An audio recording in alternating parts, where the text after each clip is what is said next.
بسم الله الرحمن الرحیم. الحمد لله والصلاة والسلام علی سیدنا رسول الله و علی آله و اصحابه و من والاه. اما بعد، بینندگان عزیز و ارجمند شبکه جن شارجه، خدمت شما عرض ادب و احترام دارم. السلام علیکم و رحمت الله و برکاته. با برنامه ادب عبادت یا آداب عبادت در خدمت شما هستم. ما همچنان در مورد آداب عبادت دعا صحبت میکنیم. در برنامه گذشته به 5 مورد از آداب عبادت دعا اشاره کردیم. 6مین مورد نماز خواندن هست. نماز خواندن خودش، اصل نماز خودش یک دعاست و از حذیفه رضی الله عنه روایت است که کان رسول الله صلی الله علیه و سلم اذا حزبه امر صلی. میگه وقتی رسول خدا صلی الله علیه و سلم چیزی او رو ناراحت میکرد، روی می آورد به نماز خوندن.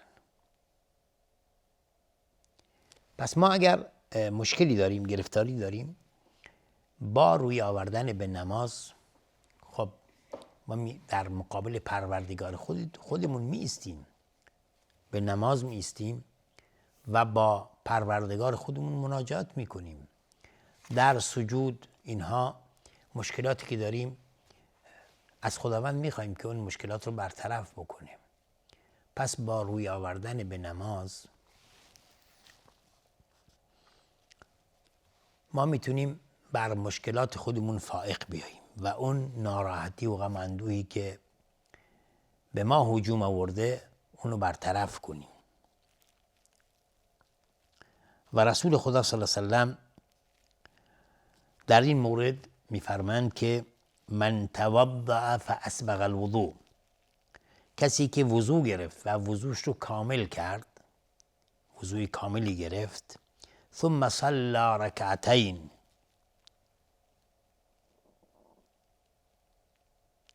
ثم صلی رکعتین یتمهما، اعطاه الله ما سأل معجلا او مؤخرا. معجلا او مؤخرا.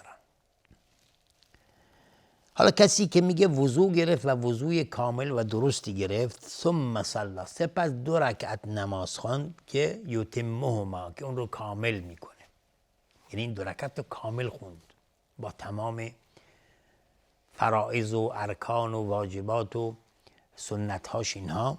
اعطاه الله ما سأل معجلا او مؤخرا، خداوند به او عطا میکنه، میده، یا به زودی بهش خواهد داد و عطا کرد، یا اینکه در آینده به او خواهد داد. یعنی این درخواستی که شما میکنید و این دعایی که میخونید و این نمازی که میخونید، به خدا روی میآورید و از خداوند چیزی رو درخواست میکنید، یا خداوند به زودی به شما خواهد داد، یا اینکه به تأخیر میندازه، بعداً به شما خواهد داد. پس مجالی نیست، 100% یا داده میشه یا برای شما ذخیره میشه، در آینده به شما خواهد داد.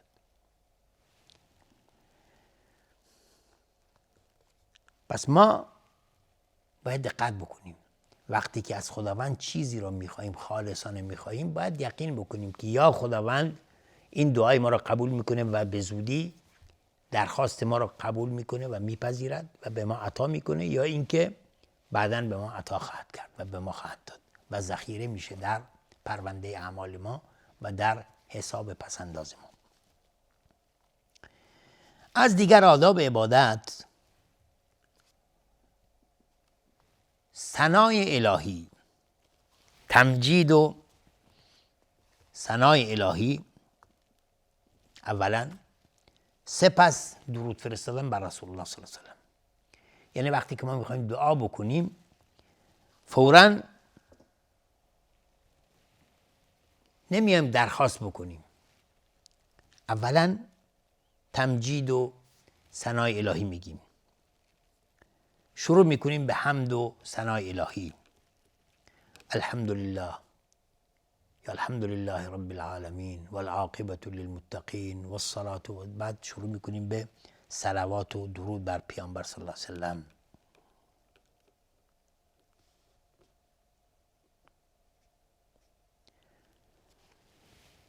میگه یک وقتی رسول خدا صلی الله علیه وسلم مردی رو دیدن که در نمازش دعا میکنه و این شنید که دعا میکنه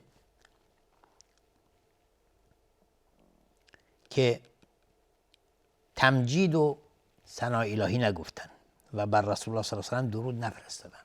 رسول خدا صلی الله علیه و سلم فرمودن عجل هذا، این شتاب کرد، عجله کرد. سپس رسول خدا صلی الله علیه و سلم او رو صدا زد، او رو خواست، به او گفت یا به کسی دیگری اذا صلى احدكم فليبدأ بتمجید ربه عز وجل و الثناء علیه. هرگاه یکی از شما دعا کرد، اینجا مقصود از صلا یعنی دعا کردن.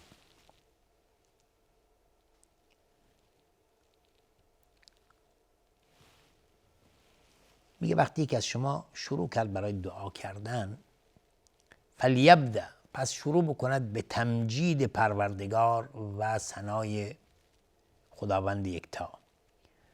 ثم یصلی علی النبی، سپس بر رسول الله صلی الله علیه و سلم درود و سلام بفرستد. ثم یدعو بعد بما شاء، سپس بعد از اون هر چی دلش میخواد دعا بکنه، هر چی دیگه دوست داره درخواست بکنه. پس اینجاست که ما دعا رو باید دقت کنیم، ادب داره، آدابی دارد، این آداب رو باید رعایت بکنیم. هشتمین ادب از آداب عبادت بسط الیدین، میگن که گشودن دستها، باز کردن دستها و بلند کردن اونها تا مقابل دو کتف یا مقابل دو گوش. این کیفیت دعا کردن، یعنی اینطوری ما بعضی میشه اینطوری دعا میکنه، اینطوری دعا میکنه یا اصلا دستش بلند نمیکنه. نه، اصل دعا کردن این گونه است. وقتی شما میخواید درخواست بکنید، کف دست اینطوری باز میکنی و انگشتان رو به هم میچسبونی، یعنی باز نمیکنی. بعضی ممکنه اینطوری میکنن، اینطوری یا اینطوری میکنن. نه، اصل دعا کردن اینطوری، دعا اینطوری.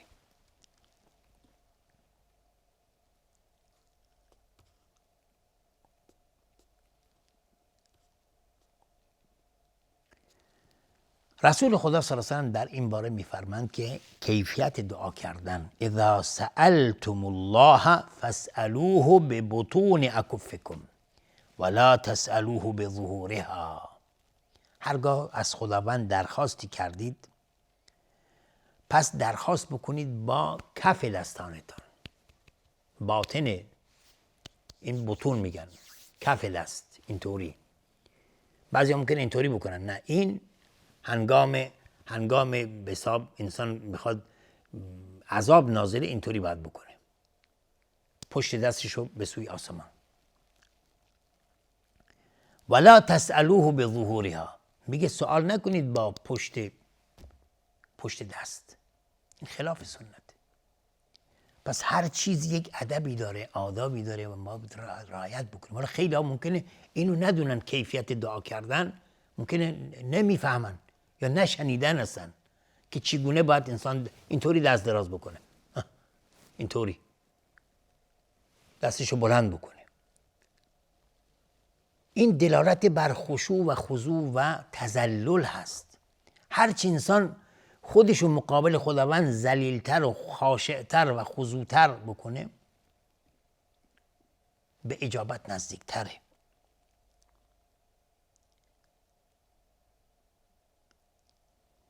علما میگن که وقتی یک فقیری میاد درخواست میکنه، اینطوری نمیکنه، اینطوری دستشو نمیگیره، بلکه اینطوری دستشو میگیره، اینطوری میگه در راه خدا بده، اینطوری کف دستشو باز میکنه و انگشتاش هم به هم میچسبونه که چیزی تو کف دستش بریزن، اینطوری درخواست میکنه.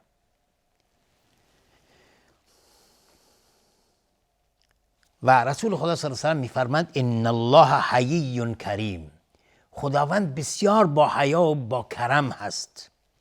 یستحیی اذا رفع الرجل الیه یدیه ان یردهما صفرا خائبتین. و در روایت اومده ثم لا یدع فیهما خیرا. میگه خداوند بسیار با حیا و با کرم هست.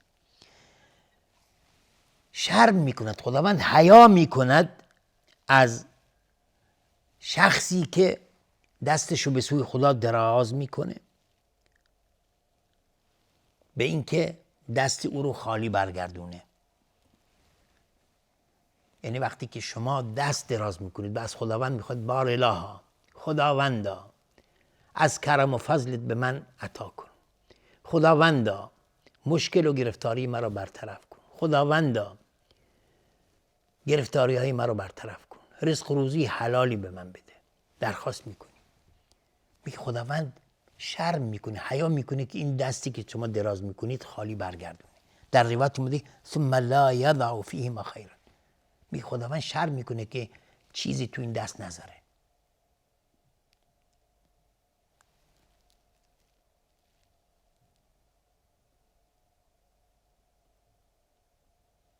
میگه این از ادبی است که انسان با پروردگار باید رعایت بکنه. این وقتی که شما درخواست میکنید، حالا شما مثلا میخواید از خداوند بخواید، اینطوری میشینید متکبرانه بار الها به من عطا کن، به من بده. باید یک نوع خشوع و خضوع باشه. نگاه کنید میگه که وقتی که انسان فقیری مستمندی میاد و دستشو دراز میکنه متکبرانه نمیسته. وقتی که متکبر باشه با یک به حساب سخنان ناجور و ناروایی آقا به من بده، از مال خدا به من بده، انگار به زوره. این گونه نیست. باید انسان الفاظی انتخاب بکنه که درست باشه. شما از خداوند دارید درخواست میکنید، باید عاجزانه درخواست بکنید تا اینکه خداوند از کرم و لطفش شما را بی نیاز بکنه. از دیگر آداب عبادت دعا کردن در حالت تضرع و خشوع و حالت گریه.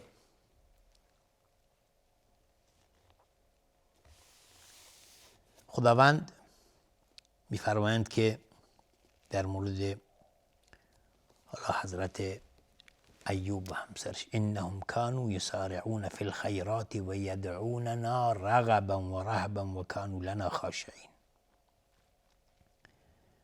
میگه حضرت ایوب و همسرش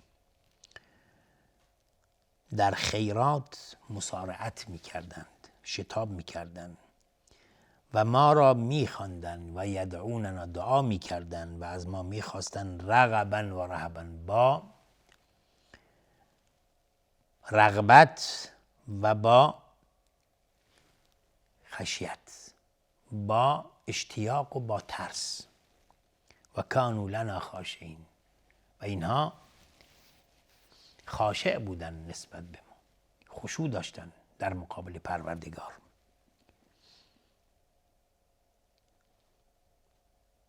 در جای دیگر خداوند میگه ادعوا ربکم تضرعا و خفیا انه لا يحب المعتدین.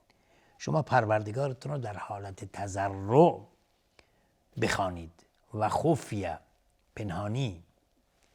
انه لا يحب المعتدین، خداوند هرگز متعدیان رو دوست نداره. شما با صدای بلند بلند نخونید. پروردگار شما سمیع هست، شنواست. لازم نیست داد و فریاد بکنی. با کلمات شمرده، با ادب، مؤدبانه از خداوند بخواهید.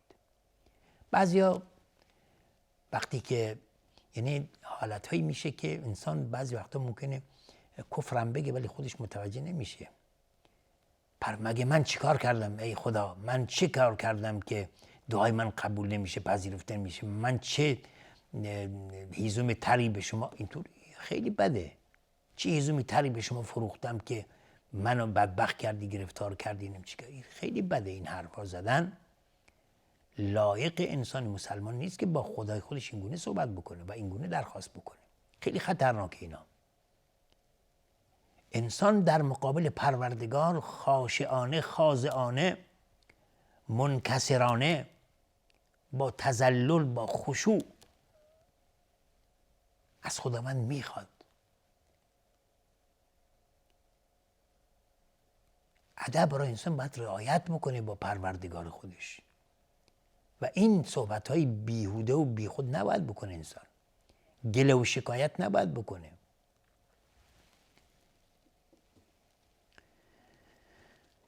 از دیگر آداب عبادت اینه که انسان از خداوند بخواد به وسیله اسماء گرامی الهی، اسماء الله الحسنی. خداوند در قرآن کریم میفرماید ولله الاسماء الحسنی فادعوه بها. برای خداوند اسمهای نیکوست، به اونها چنگ بزنید و به وسیله اونها دعا کنید. فادعوه بها. مثلا شما وقتی که از خداوند طلب رحمت میکنید میگید بسم الله الرحمن الرحیم. از خداوند طلب رزق میکنید بسم الله الرزاق. اگر انسان در حالت ذلت، در حالت ذل و خواری است، با اسمهای الله العزیز و القادر اینها درخواست میکنه، یا عزیز و یا غفار یا قادر. و اگر مغفرت و عفو و بخشش میخواد، یا غفور یا رحیم یا غفور اغفر لی یا عفو اعف عنی. پس این با هر چیز به حساب مناسب خودش انسان درخواست میکنه. اسمهای 99 خداوند 99 اسم داره. پس با این اسماء الله الحسنی انسان دعا میکنه، درخواست میکنه، طلب میکنه.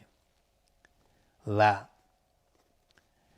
اسم الله الاعظم رو انسان تحری میجوید، به دنبالش میره، که در روایت هست که اگر انسان به اسم الله الاعظم دعا بکنه دعاش پذیرفته میشه و هر چی بخواد خداوند به او عطا خواهد کرد. انشالله که خداوند به همه ما اون چی که میخواهیم عطا بکنه و خصوصا بهشت برین رو عطای همه ما قرار بده و ما را از آتش جهنم نجات بده.